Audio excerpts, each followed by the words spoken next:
ଗୋପୀ ମାନେ ଯେତେବେଳେ ବସ୍ତ୍ରହରଣ ଉପଲକ୍ଷେ ନାରୀର ଶ୍ରେଷ୍ଠ ରତ୍ନ ଲଜ୍ଜା ଶ୍ରୀକୃଷ୍ଣଙ୍କୁ ସମର୍ପଣ କଲେ, ସେତେବେଳେ ସେହି ଆତ୍ମନିବେଦନ ଫଳରୁ ସେମାନଙ୍କର ମାସବ୍ୟାପୀ ବ୍ରତ ଉଦ୍ଯାପିତ ହୋଇଛି। ଶ୍ରୀକୃଷ୍ଣ ବର ପ୍ରଦାନ କଲେ ଯେ ଶାରଦୀୟ ପୂର୍ଣ୍ଣିମା ରାତ୍ରିରେ ମିଳନ ଘଟିବ। ଏ ମଧ୍ୟରେ ଦିନେ ଶ୍ରୀକୃଷ୍ଣ ବଳରାମ ବନରେ ଭୋକ ଲାଗିବାରୁ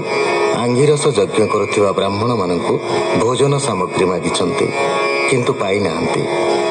କୃଷ୍ଣ ସଖାମାନଙ୍କୁ ବ୍ରାହ୍ମଣୀମାନଙ୍କ ପାଖକୁ ଅନ୍ନ ମାଗିବା ପାଇଁ ପଠାଇଛନ୍ତି। ଶୁକ ଉବାଚ କୃଷ୍ଣର ନାମ ତୁଣ୍ଡେ ଗାଇ ପୋଏ ମିଳିଲେ ଘରେ ଯାଇ, ଚରଣେ ଗଡ଼ ଘାଲି ଶୋଇ ବୋଲନ୍ତି ଶିରେ କର ଦେଇ, ଶୁଣିମା ସାବଧାନେ ମାଏ ଆମ୍ଭେ ସକଳ ଗୋପ ପୋଏ, ରାମ ଗୋବିନ୍ଦ ଆମ୍ଭ ତୁଲେ ବନରେ ଗାଇ ରଖିଥିଲେ, କ୍ଷୁଧା ଅନଳେ ଦୁଃଖ ଶ୍ରମେ ବିଜୟ ଅଶୋକ ବିପିନେ, ଆମ୍ଭଙ୍କୁ ରାଇବେନି ଭାଇ ଏଥକୁ ଦେଲେ ପଟିଆଇ, ଅନ୍ନ ପୁଡ଼ାଏ ମାଏ ଦେବ ଭୁଞ୍ଜିବେ ଶ୍ରୀରାମ ମାଧବ, ଶୁଣି ଉଷତ ବିପ୍ର ନାରୀ ସକଳ ଚରଚା ପାଶରୀ,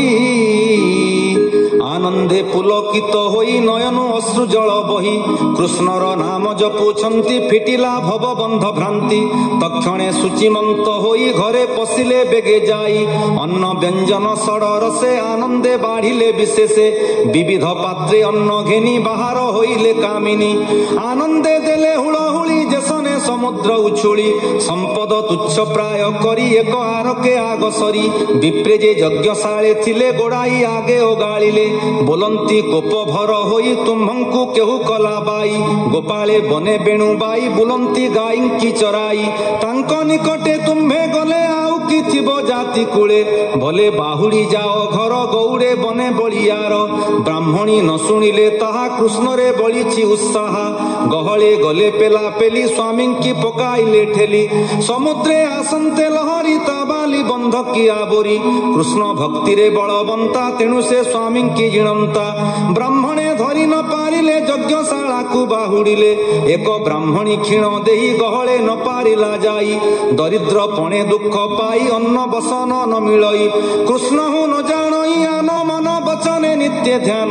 ଅନେକ ଜନ୍ମେ ଦୁଃଖ ପାଇ ତାହା ଜାଣନ୍ତି ଭାବଗ୍ରାହୀ, ତାହାର ସ୍ୱାମୀ ଧରି କରେ ନେଇ ବାନ୍ଧିଲା ନିଜ ଘରେ, ମାଡ଼ ମାଇଲା ରୋଷ ଭରେ ରୋଳେ ବାନ୍ଧିଲା ଧାତିକାରେ, ଦ୍ୱାର କବାଟ ଆଣ୍ଟେ କିଳି ଯଜ୍ଞଶାଳାରେ ଯାଇ ମିଳି, ବ୍ରାହ୍ମଣୀ ହୋଇଲା ମୂର୍ଚ୍ଛିତ କୃଷ୍ଣ ଚରଣେ ଦେଇ ଚିତ୍ତ, ପୁଣି କ୍ଷଣକେ ଜ୍ଞାନ ପାଇ ବୋଲଇ କାନ୍ଦି କୃଷ୍ଣ ତ୍ରାହି, ଗଲେ ଯେ ବିପ୍ର ନାରୀ ମାନେ ମିଳିଲେ ଅଶୋକ ବିପିନେ, ବୃକ୍ଷର ତଳେ ଗୋପ ମେଳେ କୃଷ୍ଣ ଦେଖିଲେ ଚର୍ମ ଡୋଳେ।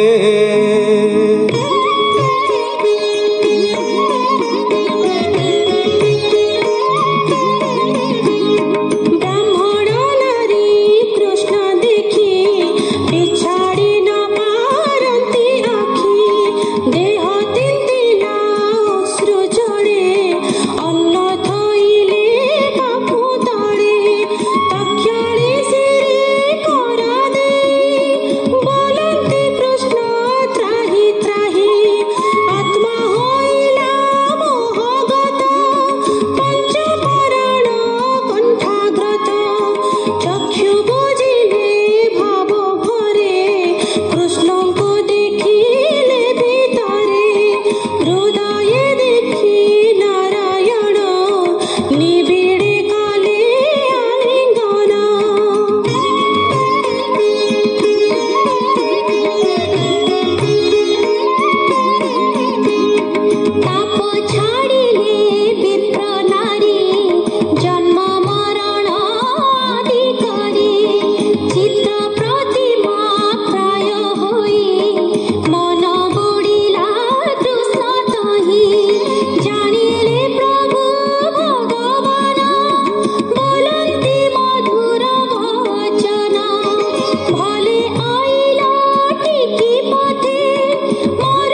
ବସି ବୋଲନ୍ତି ଭଗବାନ ଏମନ୍ତ ନ ବିଚାର ମନ